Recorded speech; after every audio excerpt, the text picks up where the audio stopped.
Muito bom estar com vocês aqui no Gazeta Esportiva, tá na tela, sextou, a gente sexta com essa energia maravilhosa. Vem com a gente, comigo no estúdio, essa dupla maravilhosa, ele que canta, ele não é bom só no comentário, na escrita, porque é jornalista, ele canta muito, Alex Miller! Laia, laia. E ele, que diz que conhece essa música. Com certeza, pô. Quem não conhece Beth Carvalho precisa melhorar um pouco. É o mestre sala do samba, Marcelo Bazejo. Adoro o samba, hein? Vamos falar hoje da vitória do Palmeiras no Allianz Parque. 3-1, mas será que isso vai adiantar? O Verdão continua vivo na luta pela classificação do Paulistão.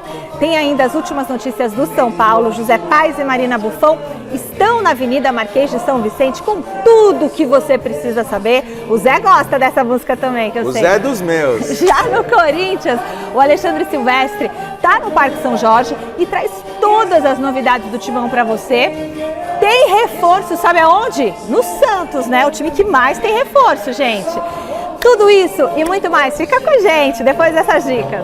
For quero ser. Enfim, tô no final, é isso aí, pessoal. Bora juntinho, são 18 horas e quê? 5 minutos ou 3? Não enxergo. 5 minutos, a gente vai junto até às 7 da noite. Agora tá na hora de contar pra você quem levou pra casa o super kit da capa dessa semana. Olha só, o Jefferson Cardoso com a camisa da capa, a bola da capa e o maravilhoso par de tênis da nossa parceira Capa.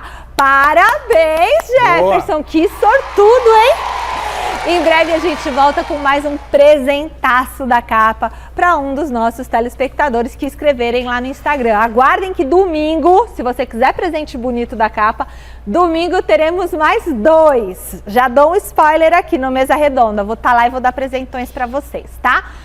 O Palmeiras levou um susto, mas conseguiu se manter vivo na luta pela classificação para a próxima fase do Campeonato Paulista? Vamos assistir. O Palmeiras entrou em campo para pegar o Botafogo, precisando vencer o time de Ribeirão Preto para continuar com chances de classificação no Campeonato Paulista. É que a vitória da Ponte Preta diante do São Paulo acabou reduzindo as possibilidades do Verdão para o duelo no Allianz Parque. A chapa estava quente, não é? Em função do contexto. Bota quente nisso, Abel, bota quente nisso, ó. Com o Benedetti na vaga do machucado Gustavo Gomes e com o Estevão no lugar do também lesionado Maurício, tudo isso pensado por você, Abel. O Palmeiras começou assustando o Botafogo nesse chute aí, do Richard Rios. Aos 20 minutinhos de jogo, o Marcos Rocha fez o chamado golaço, mas o lance foi invalidado pelo VAR, que pegou falta do lateral do Palmeiras. Melhor para a equipe visitante, que abriu de fato o placar com esse gol legalíssimo do Alexandre Jesus. 1-0 pro Fogão. Por causa do chute na bandeirinha na comemoração do gol, o camisa 9 do Botafogo recebeu o cartão amarelo. O gol não abateu o Palmeiras não, e muito menos o menino Estevão. Dá uma olhada no golaço de craque com C maiúsculo do garoto para empatar a partida, 1-1. O Verdão poderia ter virado aos 19 da segunda etapa. O problema é que o travessão apareceu no meio do caminho do Estevão. O Botafogo também ficou no quase, só que aí porque o Everton salvou não uma, mas 2 vezes os donos da casa. Porém, quando o Facundo Torres aproveitou a confusão ali na pequena área, aí não teve jeito não. 2-1 Palmeiras. E quem achou que o Verdão pararia no segundo gol, achou errado. Lançamento do Naves, passe de cabeça do Veiga, corta a luz do Rios e golaço do garoto Luíde, mais uma cria da academia. 3-1 placar final, para pouco mais de 23 mil pessoas no Allianz Parque. Decidimos que devíamos dividir o grupo. Eu acho que joguei só com a equipa fechada 2 ou 3 jogos. Arriscamos o que tínhamos que arriscar. Temos neste momento 22 pontos. Podemos fazer 23 e ficar fora. Tem essa de dividir a equipe, né? A gente sabe que quem está vestindo a camisa do Palmeiras tem que entrar, tem que vencer. Ele optou por fazer dois times no começo. E a gente tentou entregar o máximo dentro dessas condições. Estamos aí com acho que 20 pontos, né? Então O jogo ficou para domingo, a decisão é domingo. E ficou para domingo mesmo, porque com esse resultado aqui no Allianz Parque, o Palmeiras segue vivo no Campeonato Paulista de 2025. Agora o Verdão precisa vencer o Mirassol no final de semana e torcer por no mínimo um empate da Ponte Preta diante do Red Bull Bragantino. Nós temos no sangue que nos corre, nas veias, o querer ganhar novamente. Há coisas que temos que fazer. Sim, eu cobro da diretoria. Sim, eu cobro do Barros. Sim, eu cobro da Leila. Não precisam, eu faço isso internamente e depois cada um faz o seu trabalho dentro. Agora, nós aqui precisamos de estar mais do que nunca unidos. É isso, eu quero saber a análise de vocês do jogo. Tem que estar unidos, isso é muito importante, a união nesse momento. Mas tem muito palmeirense que não está tão confiante assim, apesar desse resultado. Em termos de Campeonato Paulista, é muito ruim quando você chega na última rodada, um time grande como o Palmeiras, atual tricampeão, e você não depende só de si. Você tem que fazer a sua parte, ganhar do Mirassol, que está uma derrocada danada, vai disputar a Série A, mas com esse time aí vai cair para a Série B. E o Palmeiras tem que ganhar do Mirassol fora de casa. Teoricamente não é tão fácil, mas tem tudo para ganhar. O problema é depender da Ponte Preta, que vem muito bem na competição, é a terceira melhor campanha, em casa contra o Bragantino. O Bragantino começou muito mal, melhorou agora na reta final e o Bragantino luta pela classificação. Então vai ser um jogo muito interessante, Ponte Preta e Bragantino, e o Palmeiras vai ter que ficar também com a antena ligada no outro jogo. Tem que fazer a sua parte e ganhar do Mirassol e esperar a Ponte Preta não vencer o Red Bull Bragantino. É possível? Claro que é. Mas o Palmeiras não poderia ter chegado nessa situação. Por mais que São Bernardo e Ponte Preta tenham feito uma campanha brilhante, tanto é que o São Bernardo e a Ponte têm a segunda e a terceira melhores campanhas respectivamente, só perdem para o Corinthians, o Palmeiras não poderia depender de outro para se classificar. É o atual tricampeão, é o grande, porém já foi, agora tem que encarar. O Palmeiras mostrou reação contra o Botafogo, não foi um show, primeiro tempo foi ruim, segundo tempo melhorou bastante, o Palmeiras venceu, fez o suficiente. Vamos ver agora se no domingo consegue passar. Agora, se deixarem o Palmeiras chegar, segura. O regulamento do Campeonato Paulista ele é um pouco injusto de certa forma, porque o Palmeiras ele estaria classificado ou ele se classificaria se estivesse em qualquer outro grupo. Já estaria classificado se estivesse em qualquer outro grupo. Mas é assim, nós sabemos que é assim há muitos anos. A última vez que o Palmeiras, se eu não me engano, não foi para o mata-mata do Campeonato Paulista foi em 2010. Desde então, o Palmeiras sempre chegando, sempre correspondendo às expectativas. É óbvio que se o Palmeiras não se classificar, vai ser uma decepção, vai ser frustrante para a torcida, mas isso acontece, já aconteceu com outros clubes e o Palmeiras não seria uma exceção. De qualquer forma, eu ainda acredito muito que o Palmeiras vá se classificar. Primeiro porque a Ponte Preta vai enfrentar um adversário difícil, um adversário de Série A, o Red Bull Bragantino. E segundo porque o Palmeiras tem total capacidade de chegar em Mirassol e vencer o Mirassol, que como o Alex bem falou, está numa derrocada, até então vinha brigando com o Corinthians pela melhor campanha geral da primeira fase, desde que foi goleado pelo São Paulo, acabou caindo bastante de rendimento. Mas de qualquer forma eu ainda vejo com certo otimismo, eu vejo que o Palmeiras, no apagar das luzes, aos 45 do segundo tempo, vai se classificar para as quartas do Paulistão. Isso aí, tomara. E olha, o mestre Alberto Helena Júnior acompanhou o jogo do Palmeiras contra o Botafogo de Ribeirão. Eu tô curiosa para ver a edição de hoje do quadro Olhar de Mestre. Oh, meu eterno amor! Olha aqui, o Palmeiras, hein? Ele deu um chapéu na maldição do Tetra ontem, quando parecia que ele já ia ficar fora do campeonato para valer, do Campeonato Paulista, e perder a chance de ser tetracampeão, coisa que ninguém foi, né, na era moderna. E graças, sobretudo, a esse menino extraordinário chamado Estevão, fez um golaço, driblou 2, 3, 4 e foi lá e meteu o gol. O Palmeiras é o mais qualificado a ganhar esse campeonato, mas vai passar aperto, viu? Beijos! Mestre, amor da minha vida também, já tá passando aperto, né? E o José Paes está na academia de futebol para falar mais um pouquinho de Palmeiras. Boa noite, Zé. O técnico Abel Ferreira falou sobre até sobre o comportamento da torcida, é isso?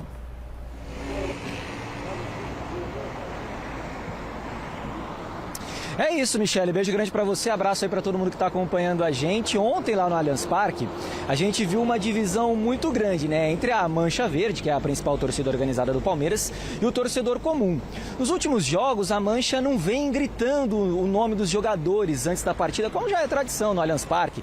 Grita o nome do goleiro, o Everton, aí vai pro lateral direito, zagueiros, vai passando pelo time inteiro. A Mancha não vem fazendo isso. E o torcedor comum vem tentando continuar com essa tradição aí. No jogo contra o São Paulo, no Choque Rei, lá no Allianz Parque, a Mancha inclusive abafou, cantou, fez outros cantos ali para abafar o torcedor comum. Ontem o torcedor comum chamou para si de novo essa responsa aí, conseguiu ali entoar todos os nomes de todos os titulares do Palmeiras, isso foi bem legal de se ver.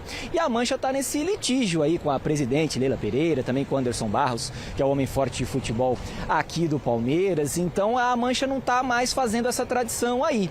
Então eu quero escutar agora a Abel Ferreira aqui no glorioso Gazeta Esportiva, falando exatamente sobre esse momento aí da torcida do Palmeiras, bastante dividida. Inclusive conversei com alguns torcedores antes do jogo. Tem gente que entende que o Palmeiras tem que jogar para ser campeão, o Paulistão. Tem gente que tá com a Abel, que o Campeonato Paulista é mesmo uma pré-temporada, é mesmo para testar. Então vamos escutar aí a Abel Ferreira sobre essa falta de conexão entre a torcida e o time nos últimos jogos. Pode falar, Abel.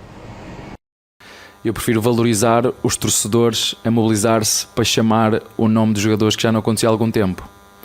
E o giro é que isso contagia.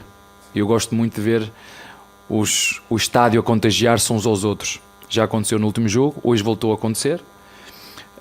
Eu gostava muito que a torcida estivesse toda na mesma sintonia. Eu acho que há uns que estão na AM, outros na FM. E isso era uma coisa que nos ajuda muito quando estamos todos na AM. Ou na FM, é escolher uma e estarmos todos na mesma sintonia, e eu prefiro valorizar os torcedores que vieram, e eu queria preparar a nossa direção para isso. Quero preparar a Leila e o Barros, porque por este andar vai ser igual ao ano passado, e eu não gostava que fosse igual ao ano passado. Eu não gostava que o Palmeiras estivesse calado em relação a algumas coisas que se passam, porque não foi isso que outros clubes fizeram durante o ano todo. Começaram a dizer que o Palmeiras é que era o Palmeiras que era beneficiado. Porque nós em determinados assuntos temos que dar a cara, que mostrar e que nos indignar quando as coisas não estão de acordo com aquilo que deve ser correto, igual para nós, igual para os outros.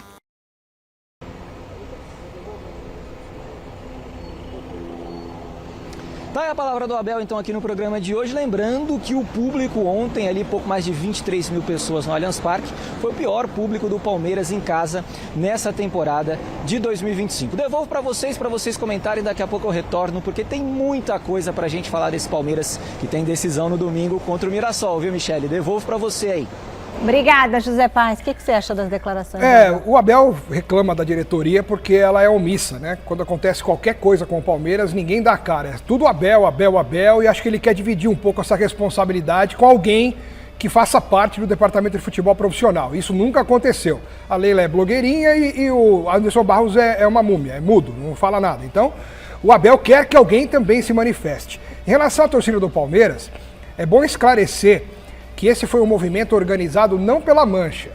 Todas as torcidas organizadas do Palmeiras se reuniram durante a tarde de ontem, Mancha Verde, Tupi, Savoia, Porques e Rasta, e resolveram fazer um protesto de 45 minutos em que eles não iriam se manifestar na arquibancada, ficariam mudos, não cantariam, não colocariam os instrumentos para funcionar, não levantariam bandeiras, nada. É um protesto não contra o time, não contra o Abel. O protesto é contra a diretoria por conta de vários aspectos. Falta de contratação, ingresso caro, que era uma promessa de campanha da presidente Leila Pereira de aproximar o torcedor do time, e isso não aconteceu. Crianças de colo que pagam ingresso como adulto. Você leva o seu filho de 6 meses no Allianz Parque, esse filho paga o preço do adulto. Não, você está brincando. É isso aí. É o mesmo preço, não tem Bebê não, mas não pode. Mas nem avião paga. No Palmeiras é assim. Então a torcida do Ué, Palmeiras... e estudante não paga meia? Estudante paga meia, mas a criança não é estudante. Ué, bebê não estuda, Bebê não devia estuda. ser meia da meia. Não, criança tem que ser de graça, pelo amor de Deus. Pelo amor de Deus. Criança Ainda até mais um 5 bebê que nem ocupa uma cadeira. Criança até 5 anos, ou criança de colo. Criança de colo não podia quem pagar. fica no colo do pai, da mãe, numa cadeira que não ocupa outra, obviamente deveria ser de graça. No avião é assim. Não é assim no Allianz Parque. Eu não sei se é em outros estádios, mas no Allianz Parque não é assim. Será? Então a torcida fez esse manifesto pacífico, silencioso, porque quando a torcida organizada quebra, bate, não sei o que, a gente reclama. Quando eles querem protestar e fazem um protesto justo, até criativo e com motivo justo, a gente tem que também enaltecer. Tem que enaltecer. E aí, Basejo? O que você achou da fala do Abel? Eu concordo com essa questão e eu até apoio o Abel, de certa forma, naquilo que ele vem reivindicando, porque, de fato, a Leila Pereira, ela aparece quando é conveniente. Ela sabe pautar muito bem a imprensa, ela usa muito bem o fato de ela ser a única mulher num meio completamente masculino, uma mulher corajosa, uma mulher que bate de frente, por exemplo, com a pressão da torcida organizada por contratações, mas não tem aparecido nem ela e nem o Anderson Barros quando as coisas não estão bem. Tem usado o Abel Ferreira de escudo. É claro que o Abel Ferreira é uma figura enorme e fica muito cômodo usá-lo como escudo, porque quando a situação não tá ruim, não tá boa, o Abel Ferreira, por ter já conquistado muito, ele é usado de escudo ali e a torcida acaba talvez... não, a situação tá ruim, mas a gente confia no Abel Ferreira. Mas o Anderson Barros e a Leila Pereira também têm muita responsabilidade no atual momento do clube. Em relação aos ingressos e aos protestos da torcida organizada, eu concordo em partes. É um absurdo uma criança de colo ter que pagar o ingresso para assistir um jogo do Palmeiras no Allianz Parque. Mas, por outro lado, é preciso entender um pouco de negócio. O Allianz Parque é um estádio pequeno. O Allianz Parque não comporta tanta gente como o Maracanã, como o Morumbi. Óbvio que tem que subir mais o ingresso, até porque se o torcedor pede contratação de qualidade, jogadores caros, e hoje o futebol é muito caro, se o torcedor quer que o Palmeiras tenha um elenco à la Flamengo, à la Atlético Mineiro, é preciso de dinheiro.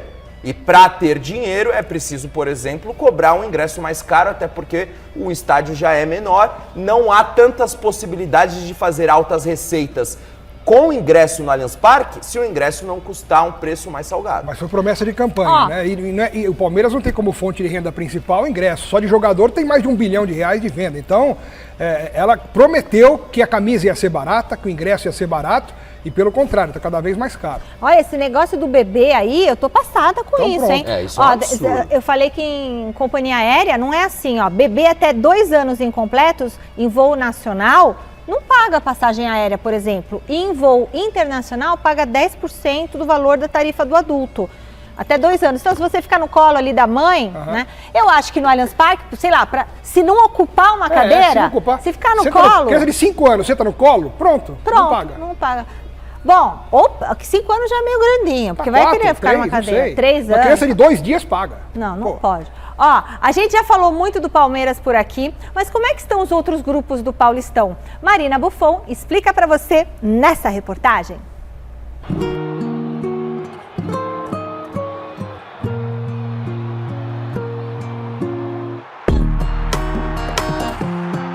A última rodada da fase de grupos do Campeonato Paulista reserva fortes emoções.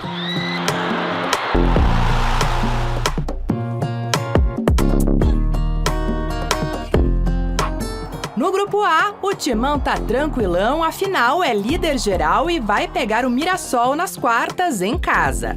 Já a Inter de Limeira corre risco de rebaixamento e o Botafogo de Ribeirão Preto vai cumprir tabela.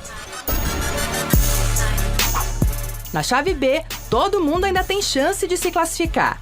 O Santos é o líder e briga com o Red Bull Bragantino pela liderança, mas tanto o Guarani quanto o Portuguesa ainda podem avançar. No grupo C, São Paulo e Novo Horizontino já estão nas quartas, mas disputam o primeiro lugar e a vantagem de decidir em casa. Noroeste e Água Santa precisam vencer, senão vão cair para A2.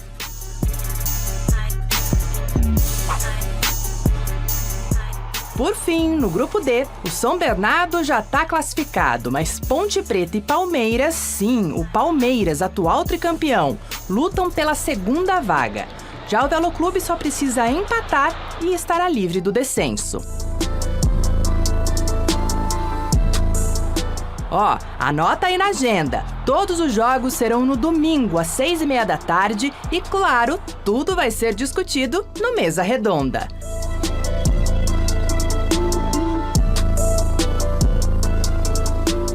A Ponte Preta recebe o Red Bull Bragantino no Moisés Lucarelli. Botafogo de Ribeirão Preto e Novo Horizontino no estádio Santa Cruz. Veloclube Água Santa no Benito Castelhano. São Paulo visita o São Bernardo no estádio 1º de Maio. Corinthians e Guarani acontece na Neoquímica Arena. Palmeiras visita o Mirassol lá no Campus Maia. Noroeste e Portuguesa se encontram no Alfredo de Castilho. E o Santos visita a Inter de Limeira lá no Limeirão. E aí, preparados? Thiago Salazar já está posicionado na nossa redação de esportes com as novidades do Santos. Fala aí, Salazar, boa noite. O David Washington já apareceu em campo para treinar no Peixe? Já sim, Michele, boa noite para você, para todo mundo que está acompanhando o Gazeta Esportiva. Pois é, o David Washington voltou, né? Estava com a seleção brasileira sub-20.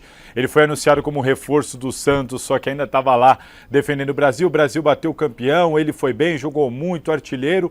Chegou à Vila Belmiro e hoje participou do treino pela primeira vez. A gente está aí vendo imagens do primeiro treino do David Washington no CT Rei Pelé. Aliás, hoje a gente teve lá 15 minutinhos abertos, que é os titulares, né? Aqueles jogadores que atuaram na vitória contra o Noroeste nem apareceram no gramado, só os reservas com esse reforço do David Washington. O Santos que está se preparando aí para pegar a Inter de Limeira. Só que tem um detalhe, o David Washington só vai poder estrear pelo Santos a partir das quartas de final, se o Santos confirmar a classificação no Campeonato Paulista. Então ele chega, é a novidade, fez o primeiro treino, agora ele depende do Santos confirmar essa classificação para poder estrear pelo Peixe. Em compensação, o Caixinha vai poder contar com Álvaro Barreal e William Bigode para essa partida de domingo contra a Inter de Limeira fora de casa. Estão aí as duas novidades para esse jogo, porque tanto o William Bigode quanto o Barreal foram liberados pelo Departamento Médico e pelo Departamento Físico. Aliás, vamos fazer um pouquinho de conta, coisa rápida, tentar simplificar para o torcedor.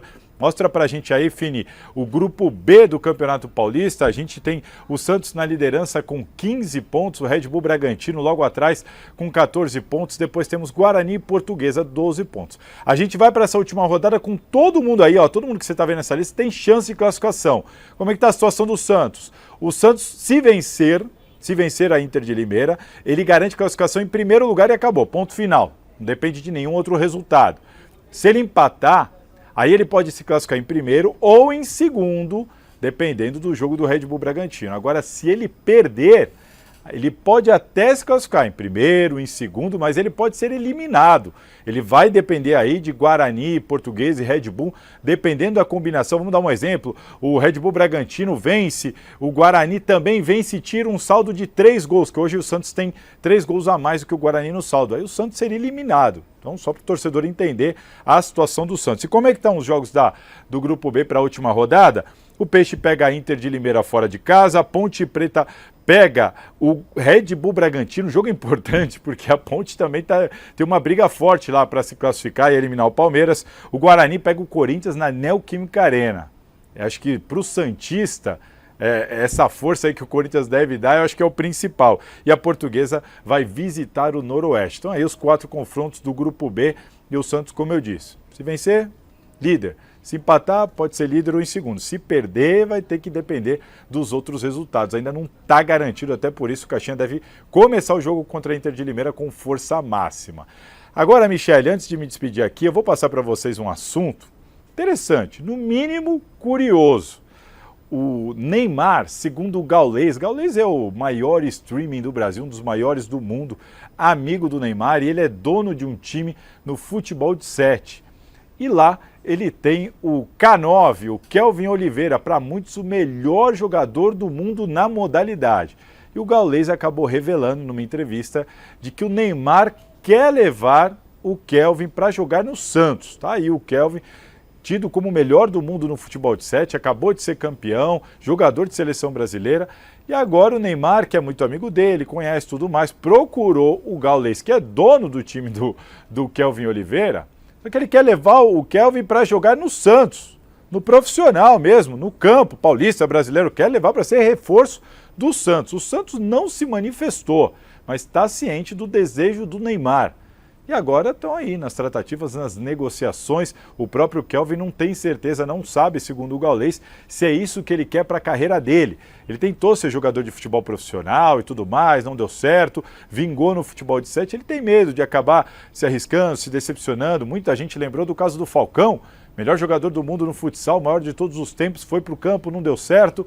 Enfim, tem muita coisa aí para vocês discutirem, além da situação do Santos no Campeonato Paulista, o reforço do David Washington e essa história aí, no mínimo, curiosa do Neymar querer levar um jogador que nem é jogador de futebol profissional. O Neymar está querendo mandar demais, está querendo mandar mais que o presidente, é brincadeira, não é brincadeira, enfim. O que vocês acham dessa situação? Tá certo? Passo a bola para vocês, se cuidem, aquele abraço. Obrigada, Salazar.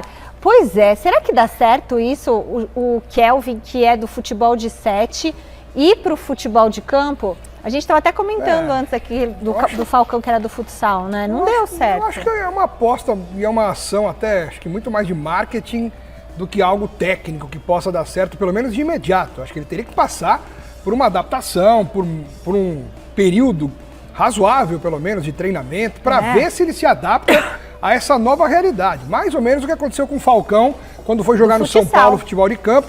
Tá certo que o Emerson Leão era não teve nenhuma boa vontade com ele, não queria usar de jeito nenhum. Foi o presidente Marcelo Portugal Gouveia, na época, que contratou, era a contratação do presidente, o Leão não quis nem saber. Você trouxe, vai ficar aí treinando, eu não vou colocar jogador de futsal no campo. Então ele jogou pouquinho, o Falcão, e logo ele retornou pro futsal.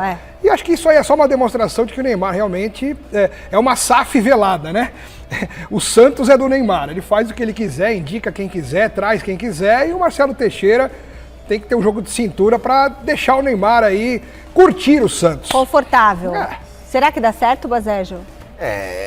Um jogador de 29 anos, que pode ser um fenômeno no futebol de 7, mas que já tentou jogar futebol profissional de campo e não conseguiu, não teve sucesso, é de fato arriscado. E a vinda do Neymar para o Santos, ela tem muitos aspectos positivos, é fantástico acompanhar esse retorno do Neymar ao futebol brasileiro. Vai fazer muito bem, não só para o Santos, mas pro produto futebol que a gente tem aqui no país.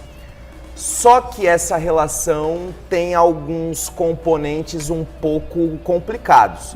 Como o Alex falou, eu acho forte usar a SAF velada, mas faz todo sentido, porque a partir do momento que você dá a liberdade para o Neymar indicar um jogador que nem jogador de futebol profissional para vir para o Santos, pelo fato de ser um atleta do time de futebol de 7 que pertence ao Neymar, eu já acho um pouco demais.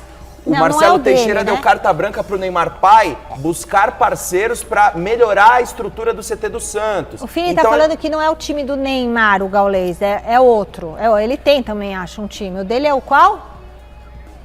Fúria, o dele é Fúria. Ele vai participar da Fúria. Enfim, mas tá ali naquele universo da Kings League. Tem que fazer o teste, não tem teste para futebol, faz o teste. Só que aí é isso, aí o Neymar pai buscando parceiros para melhorar a estrutura do Santos. Eu acho isso positivo, é bacana o Santos ter uma estrutura melhor do que a que ele tem, mas isso não está sendo viabilizado pelos profissionais do Santos, está sendo viabilizado pelo pai do Neymar. Então começa a ser uma relação que vai muito além do contrato clube-jogador de futebol. E é preciso tomar muito cuidado com isso, para daqui a pouco o Santos não ficar na palma da mão do Neymar, como o Alex falou. Bom, e claro que o técnico Abel Ferreira deu a opinião dele, agora falando sobre aquela questão do gramado sintético. José Paes explica, volta aqui José Paes, explica pra gente essa história.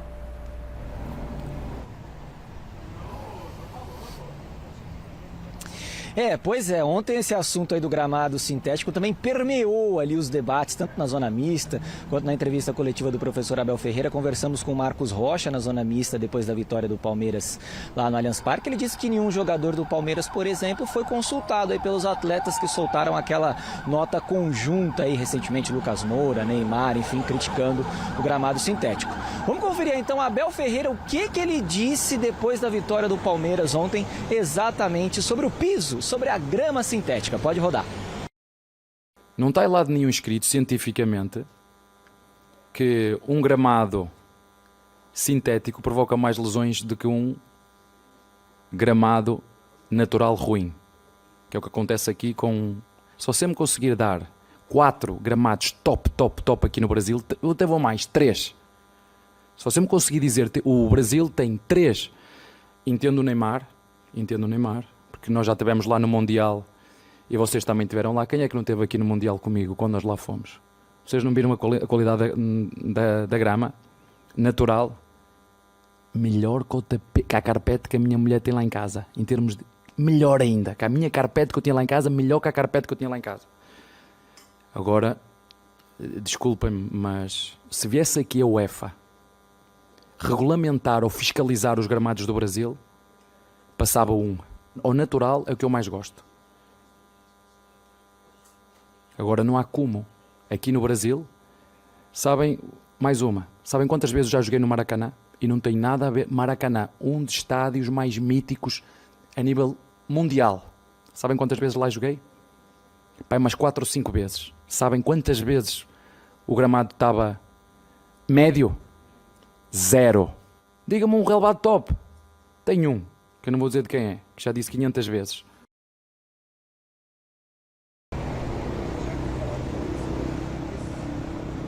Tá aí o Abel, que já disse 500 vezes mesmo, mais ou menos por aí, qual que é o gramado que ele acha que é o top aqui no Brasil. E a gente vai mostrar para vocês aí um trechinho de uma entrevista coletiva do professor Abel Ferreira, em que ele cita qual que, segundo ele, é o melhor gramado aqui do nosso país. Pode rodar.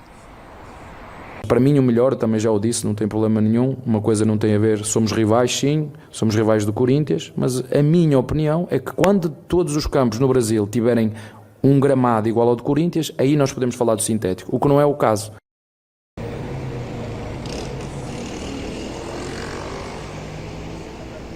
E claro, né, Michele e amigos que estão acompanhando aí o Gazeta Esportiva, que o Corinthians surfou nessa onda aí, fez esse post aí nas redes sociais, dizendo que todo mundo aqui no Brasil sabe qual que é o melhor gramado que tem no nosso país, e brincando ali, inclusive não foi nem a gente que disse, hein, mais ou menos por aí o post do Corinthians. Então devolvo para vocês, a questão segue dando muito debate aqui no nosso país e ainda vai dar muito debate, porque é uma questão extremamente complicada essa do gramado sintético, né, Michele? Devolvo para vocês poderem comentar bastante aí sobre esse tema. Beijo grande para todo mundo. Valeu, Zé. Pode todo mundo alugar e jogar lá na Neoquímica Arena, né? Porque lá não tem show, pode alugar lá. E o Abel, quando ele falou a primeira vez essa declaração aí, se vocês quiserem colocar de novo, ele deve ter tomado uma chamada de alguém, porque vocês viram que agora ele não quis dizer que é o do Corinthians, né? Devem ter falado, vamos ouvir de novo? Eu não tô acreditando. E não é IA, hein? Não é inteligência artificial. Isso aí é verdade. Dá uma olhada. Para mim o melhor, também já o disse, não tem problema nenhum, uma coisa não tem a ver, somos rivais sim, somos rivais do Corinthians, mas a minha opinião é que quando todos os campos no Brasil tiverem um gramado igual ao do Corinthians, aí nós podemos falar do sintético, o que não é o caso. Vai lá no Coringão, Abel.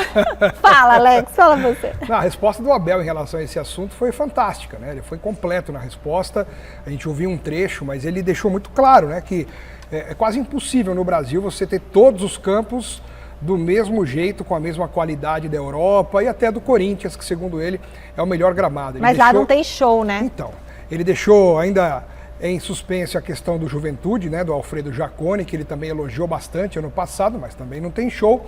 Além disso, vários estádios do Brasil são utilizados por mais de um time e muitos jogos acontecem nesses gramados durante todo o ano. Na Europa, os times mandam muito menos jogos do que os estádios recebem jogos aqui no Brasil. Então, o gramado não teria condição de ser tratado, de ser cuidado, de ser mantido com aquela qualidade, no caso do gramado natural. E é por isso que o sintético começou a ser uma alternativa no Brasil, uma vez que a FIFA autoriza.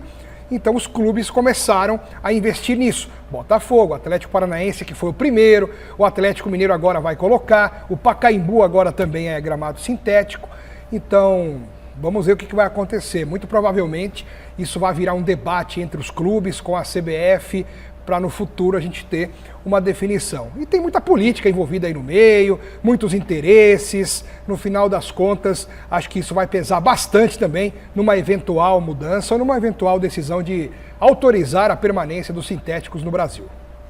Eu vejo esse movimento dos jogadores de futebol a favor do gramado natural importante, mas mais do que lutar contra gramados sintéticos, eu acho que o debate ele não tem que ser nem focado nisso. O debate tem que ser focado em ter gramados naturais de qualidade padronizados, com a mesma medida, com o mesmo tipo de grama, porque não é inconcebível. Eu não consigo me conformar com o fato de o produto futebol aqui no Brasil gerar tanto dinheiro, tanta receita. A gente vê jogadores vendidos por milhões, comissões milionárias para empresários, patrocínios milionários, rendas milionárias com bilheteria, estádios lotados, muitos clubes com milhares de sócios torcedores, o que é o caso, por exemplo, do Palmeiras. E muitos desses clubes não conseguem fazer um gramado de qualidade.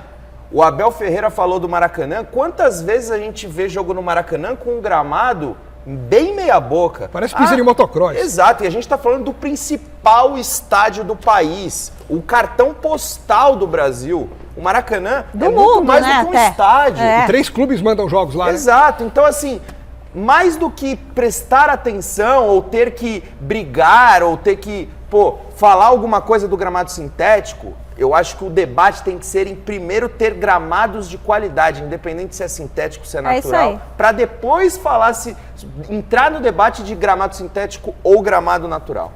Muito bem. Bora falar de Corinthians, galera? Alexandre Silvestre tá no Parque São Jorge para bater um papo com a gente. Boa noite, Silver. O empate não foi a única má notícia para o Timão na Venezuela, né? Não foi, Michele, tudo bem por aí? Beijão, tô acompanhando o Gazeta Esportiva, como os nossos amigos, amigas, inimigos e simpatizantes, de volta aqui ao Parque São Jorge, Rua São Jorge, no Tatuapé, Fazendinha, movimentação intensa do associado nesse entra e sai de sexta-feira, esse clube que já teve 100 mil sócios e que vai tentando aí trazer mais associados na gestão do presidente Augusto Melo. É uma das promessas de campanha que ele vem executando no conta-gotas, mas vem executando, Michele. Sobre a má notícia, além do mau desempenho do Corinthians no segundo tempo, criticado até pelo Ramon Dias no jogo da pré-Libertadores contra a Universidade Central lá na Venezuela, o Corinthians no segundo tempo, segundo o Ramon Dias, não correu. Para mim foi preguiçoso, administrou o resultado, trouxe na bagagem um empatezinho, tem o jogo da volta, tem que ganhar, se empatar de novo, decisão por pênaltis na quarta-feira na Neoquímica, mas trouxe também o Ranieri machucado. Ele se lesionou no primeiro tempo, foi substituído no jogo pelo Bidon, isso deve ser confirmado nos próximos jogos do Corinthians. Lesão muscular do Ranieri na coxa direita. Grau 2 é uma lesão muscular média, ele deve ficar mais ou menos um mês afastado. E o Corinthians tem um problema no elenco, porque o Ranieri é o primeiro homem do meio de campo, é o volantão, é o cara que marca ali, que protege a defesa, o primeiro, né? Claro que outros jogadores também colaboram no sistema defensivo, até os atacantes, mas aquele primeiro homem que fica ali na frente da zaga, o Ranieri, tá fora de combate por mais ou menos um mês, e o Corinthians não tem praticamente um outro jogador para essa função. Seria o Rian, que é um garoto, é um jovem, formado no Corinthians, ainda inexperiente. Então a tendência é que o Martínez, que é um segundo volante, que joga um pouquinho mais adiantado, faça essa função daqui pra frente, e que o Bidon, que era titular do Corinthians, estava com a seleção no Sul-Americano Sub-20 lá na Venezuela, se juntou à delegação do Corinthians na pré-Libertadores, caiu no colo dele a chance na lesão do Ranieri. Então, a tendência é que o Martinez seja recuado para essa primeira função do meio campo e que o Bidon entre no time daqui para frente. Mas talvez isso não aconteça no jogo de domingo, porque domingo o Corinthians não é que vai cumprir tabela no Campeonato Paulista. O jogo contra o Guarani, em Itaquera, né, o Química Arena, o Corinthians ainda precisa de pelo menos mais um pontinho para garantir matematicamente, sem depender dos rivais, a melhor campanha geral da fase inicial do Campeonato Paulista, mas a tendência é que o Ramon Dias coloque time reserva ou mesclado, priorizando a pré-Libertadores. Mas disso eu falo na minha próxima participação aqui. Comentando o Corinthians, Basejo. Vamos lá, o Corinthians vai focar no jogo de volta da Libertadores. Para mim isso é fato. Já tem praticamente garantida a melhor campanha. Eu acho muito difícil o Corinthians perder esse posto. Foi vexatório ser um empate com essa equipe? Vocês não acham? Foi, era um time de beisebol, pô. Time amador. Gente, a equipe que jogou 4 vezes junto. Não, o time amador. Aí, tem todo Tinha um moleque de 16 anos, tinha um gordinho lá. Tem o peso da estreia. É horrível. Tinha o gordinho. Tem o peso do longo deslocamento. O povo fica muito cansado agora. Você tá muito bonzinho, Vocês têm dúvida de que na Neoquímica Arena vai ser o Corinthians vai passar com o pé vai ser 10-0. Sabe o que é, o Basejo? Por exemplo, se a gente pega o time da Gazeta e vai jogar contra o Corinthians, é óbvio que vai tomar um vareio. Não porque o nosso time seja ruim, mas porque eles são profissionais e são super... O time tá com a melhor campanha no Campeonato Paulista, conseguiu um empate heróico no derby. Mas foi preguiçoso lá, então. Pera lá, venceu o Santos do E o Ranieri não vai fazer falta agora? Foi preguiçoso. Teve gente que viajou pra Venezuela pra assistir ao jogo. Os caras tinham que ter a passagem ressarcida pelo Corinthians. 7-0. Aqui, não digo, mas lá deveria ter... O Corinthians tinha a obrigação de ganhar esse jogo. Repito. Tinha um filho de alguém lá do time lá de 16 anos que jogou. Tinha um cara que pesava uns 120 quilos que jogou. Os caras vêm de uma maratona de jogos aí, não importa. pesada. O Depay parecia, pra o Depay parecia que tava fazendo um favor. O Memphis parecia que tava fazendo um favor de estar em campo. Não devia nem ter ficado até o final do primeiro tempo. Horrível, cara, horrível. Foi uma vergonha. Mas é claro que o Corinthians aqui, vai passar. Com o time principal, bom, eu dou 5 de lambuja aí.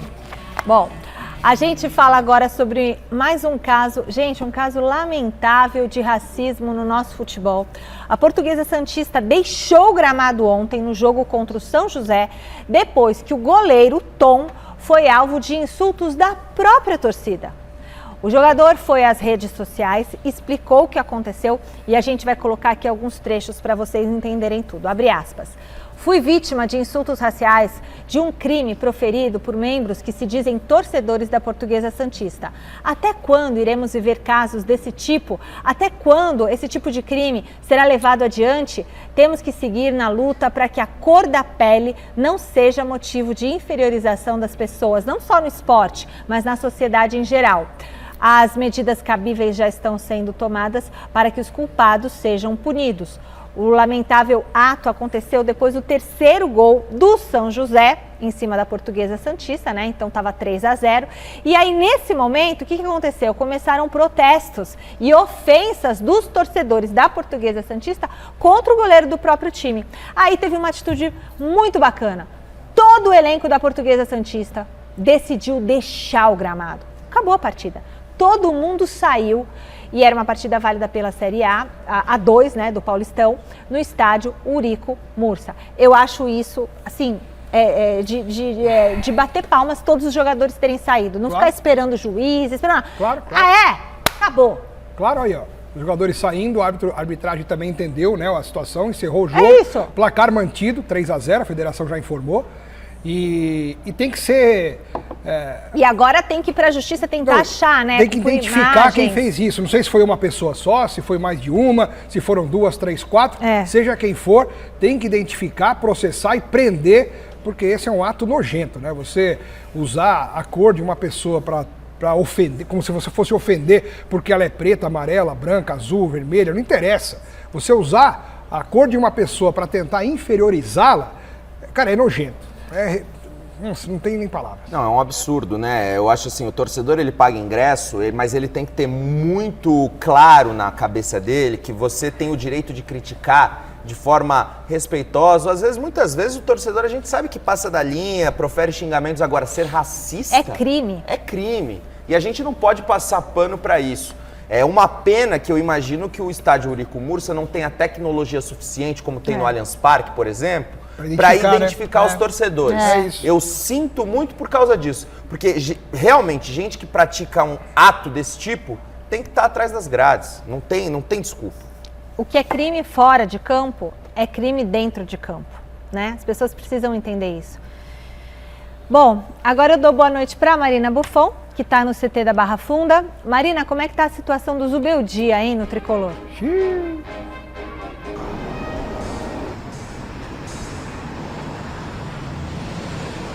Olá, Michele, boa noite para você e para todo mundo que está acompanhando a gente. Situação do Zubeldia é complicada porque esse é o pior momento dele no cargo de técnico do São Paulo desde que ele chegou no ano passado. Não há ainda uma confirmação, a gente sabe que rumores acontecem, rumores de outros técnicos que estão sendo falados aqui e acolá, preferência por um ou por outro, mas nesse momento o Zubeldia é o técnico do São Paulo e até a finalização do Campeonato Paulista assim seguirá sendo. Por isso que esses 2 próximos jogos com o São Bernardo no domingo e também o das quartas de final, porque o São Paulo já está classificado antecipadamente e vai enfrentar o Novo Horizontino, são decisivos, ganharam contornos decisivos por conta desse momento do São Paulo. São 5 jogos seguidos sem vencer, apenas 3 pontos conquistados de 15 possíveis, 2 derrotas, 3 empates, um deles contra o Palmeiras, que inclusive foi um jogo em que o São Paulo acabou se saindo melhor estrategicamente, mas não venceu. Então, a última derrota contra a Ponte Preta, na quarta-feira no Morumbi, deu um basta nessa situação, é meio que assim, agora sim, o São Paulo tem que ir para as quartas de final e vencer, tem que passar de fase e até lá, até pelo menos a finalização do estadual, Zubeldia continua como técnico do São Paulo. Os jogadores, por exemplo, ali nas palavras de Lucas e Caleri, que passaram na zona mista, depois da derrota para Macaca, demonstraram seu apoio ao técnico abertamente ali, mas não há um respaldo tão grande assim da diretoria como já houve em outros momentos passados em que o São Paulo passou por algumas situações parecidas ali. Agora, os jogadores, em informações divulgadas pelo Globoesporte.com, também se reuniram para dar um basta nessa má fase do São Paulo. A última vitória foi o 4-1 sobre o Mirassol no Morumbi, depois foi essa sequência de 5 jogos sem vencer. Os jogadores se reuniram depois da derrota para Macaca e também ontem aqui na reapresentação do elenco no CT da Barra Funda e conversaram ali para tentar encontrar soluções para voltar a vencer, tanto no domingo quanto nas quartas de final. Últimas informações são que amanhã o São Paulo então finaliza essa preparação para enfrentar o São Bernardo. No domingo, o técnico Zubeldia, que volta de suspensão, não poderá contar com Ferreirinha, nem com o Juan, nem com o Rodriguinho, que estão aí tratando de lesões, e também o Alisson, que deve seguir preservado. Por outro lado, o Zubeldia precisa prestar atenção, porque 6 jogadores estão pendurados. Rafael, Sabino, Alan Franco, Caleri, André Silva, aí precisam tomar cuidado para não serem amarelados e ficarem de fora das quartas. Tá certo, Mi? Volto com vocês. Muito obrigada, Má. Situação do Zubeldia, situação do São Paulo. O Zubeldia precisa que o São Paulo chegue aí pelo menos à final para ter um respiro, né? Precisa. Então não tá nada muito fácil. Começou tão bem e aí começou a dar umas osciladas. O que aconteceu, Basílio? Os bastidores do São Paulo estão fervendo, né? Já começam a haver articulações para as eleições presidenciais que acontecem no ano que vem. E nisso... Quando? No ano que vem? No ano que vem. E aí as parcerias que o Júlio Casares tem, em tese, já estão começando a ficar enfraquecidas. E aí é diretor que antes era aliado, agora não é mais. Ele não vai ele pode se reeleger? Não pode mais. E isso tem aumentado ainda mais essas disputas nos bastidores. Eu ainda creio que esse tipo de coisa não chega no futebol. Mas é fato que a pressão dos conselheiros existe e ela é grande. Só que aí eu pergunto, vai demitir o Zubeldia? E por quem? Vai por quem? E outra, será que é justo demitir o Zubeldia com essa curta pré-temporada, jogos a cada 3 dias, o time não tem tempo para treinar, tem que se preparar ao longo de uma competição em que a torcida e a imprensa vão cobrar bons resultados e vão cobrar título, não importa se você tem 2, 3 ou 10 dias para treinar com o elenco. E o Zubeldia, ele já chegou ao São Paulo sabendo disso. É o primeiro campeonato paulista que ele disputa? Mas ele viu o quão difícil era o calendário do futebol brasileiro já no ano passado, mesmo não tendo disputado o campeonato paulista. Então ele tem que lidar com isso e ele precisa entregar resultados melhores, até porque o elenco que ele tem em mãos nessa temporada é melhor que o elenco do ano passado. Se o São Paulo sofreu uma eliminação precoce por exemplo, cair nas quartas de final do Campeonato Paulista pro Novo Horizontino, eu não tenho dúvida alguma que o Zubeldia vai cair. E aí falam-se de Fernando Diniz, fala-se de Renato Gaúcho. Eu acredito que a melhor opção pro São Paulo, se o Zubeldia sair, é o Renato Gaúcho. Sem dúvida alguma. Ele tá na praia, né? Só que o Renato Gaúcho é um profissional caro. Será que o Júlio Casares vai liberar o orçamento para a contratação de um treinador desse calibre? Será? Não sei. Será que ele dá liga também no São Paulo? Mas são nomes que estão no mercado. O Tite está no mercado também, de repente. Por que não? É um nome. Mais o Renato. Um nome também de peso. Caro, também não, caro. Tudo é caro. Tudo é caro. Se você quer trazer coisa boa, é caro. Isso serve para qualquer time. Se você quiser trazer barato, você vai correr um risco muito grande de não dar certo. E o Zubeldia está correndo um sério risco de cair, ainda mais se ele não conseguir ser primeiro do grupo, porque se o São Paulo perder para o São Bernardo e o Novo Horizontino ganhar do Botafogo, que vai só cumprir tabela, Botafogo não cai mais e nem tem chance de classificar. Então vai jogar tranquilo. Se o Novo Horizontino ganha do Botafogo e o São Paulo perde para o São Bernardo, que é muito possível, o Novo Horizontino fica em primeiro e o jogo das quartas vai ser em Novo Horizonte. Isso já vai aumentar a pressão muito para cima do Zubeldia, muito. Bom, Silvestre fecha agora o noticiário do Corinthians. Silver, o que mais você separou pra gente? Michele, o Corinthians já tem definido o adversário das quartas de final do Campeonato Paulista. Será impreterivelmente o Mirassol. Jogo mando do Corinthians, jogo único, Neoquímica Arena. O Conselho Técnico da Federação Paulista vai se reunir na segunda-feira para definir data e horário, não só do jogo do Corinthians, mas das demais partidas das quartas de finais. E depois desse jogo, ou contando com esse jogo, o Corinthians tem, além da pré-Libertadores, 7 finais aí pela sequência, tá bom? Então o jogo da volta, quarta que vem na Neoquímica, depois o Mirassol na Neoquímica, avançando, dando tudo certo, tanto na pré-Libertadores como no Campeonato Paulista, batendo finalista. Serão 7 decisões seguidas, mas o jogo de domingo contra o Guarani é importante, porque o Corinthians deve ficar com a melhor campanha, mas ainda na matemática precisa de mais um pontinho para não depender de ninguém. Beijo, nos vemos domingo no Mesa, direto da Neoquímica, com esse jogo do Corinthians contra o Guarani, que já foi final de Campeonato Paulista em 1988, gol do Viola, que nascia para o futebol brasileiro e mundial. Oh, muito bom, Alexandre Silvestre vai estar ao vivo, a Marina Buffon também com o jogo do São Paulo ao vivo. Nosso convidado, o treinador Sérgio Soares, do meu Juventus, e também o jornalista Fernando Camargo, que foi muito tempo meu diretor aqui no Gazeta Esportiva. Ele ficava no meu ponto aqui, o oráculo. Bom, sobre o Corinthians... o Corinthians é o time que está mais tranquilo, né? Para chegar aí à final. O Corinthians vai entrar com o time reserva contra o Guarani em casa. É o favorito a ganhar o Paulista? Eu acho que hoje é. Hoje é o favorito, né? Hoje é o favorito por razões óbvias. Né? Também concordo. Agora, ele ainda não garantiu o primeiro lugar geral, porque se ele perder para o Guarani com o time reserva, o Guarani luta por classificação. E o São Bernardo ganhar do São Paulo, o São Bernardo fica com a melhor campanha geral do campeonato. Só um detalhe, mas não vai mudar muita coisa no final das contas. Tá. Expectativa para o Palmeiras no final de semana? Palmeiras classifica. Pode ficar tranquilo, torcida alviverde. Eu acho que classifica, vai empatar a Ponte Bragantino e o Palmeiras ganha do Mirassol. E o São Paulo? São Paulo vai vencer o São Bernardo. Então tá, e o Santos? O Santos vai ganhar da Inter e vai ficar em primeiro. Então é isso. Pessoal, o Gazeta Esportiva termina por aqui. Domingo a gente se encontra no Mesa Redonda. Beijo grande, valeu Bazejo, valeu Alex Miller. Fique agora com o Jornal da Gazeta. Tchau.